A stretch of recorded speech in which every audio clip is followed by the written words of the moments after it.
Regional newspapers have suffered more than most over the last few years of economic hardship.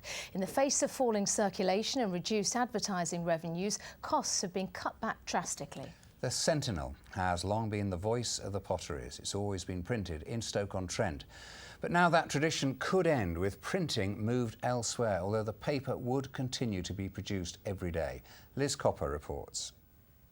For nearly a century and a half, the Sentinel has chronicled life in North Staffordshire, and it's always been printed in Stoke-On-Trent. But these presses could fall silent after Christmas with the loss of 90 jobs. Phil Edmeades worked for the Sentinel for nearly 30 years.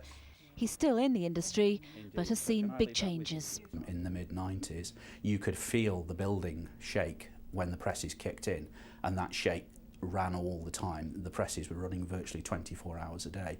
We were doing 8 editions a day at one point of the Sentinel, and we had to book slots on our own presses to make sure that we got those editions out, and we had to hit all those deadlines. Sentinel! The Sentinel's part of the fabric of local life. It'll still be on sale with journalists based in the city, but could be printed elsewhere. I just think it ought to stay in Stoke, because it's what Stoke-On-Trent is, and the Evening Sentinel. Well, I just think it's sad that that it's just local people that are going to lose again. As well as printing the Sentinel, copies of the Daily Mail and Mail on Sunday are printed here too. The company responsible for printing the Sentinel, Harmsworth Printing Group, has told staff it's under pressure due to falling demand for newspapers. It said it's having to adjust to changing requirements. And those changes have affected most of our regional papers. The Wolverhampton Express and Star is the top-selling regional paper in the country, but in the first half of 2012 saw circulation drop by more than 11% year-on-year. The Shropshire Star's also seen circulation fall by 10.5%, while at the Worcester News there's been a decrease of more than 7%.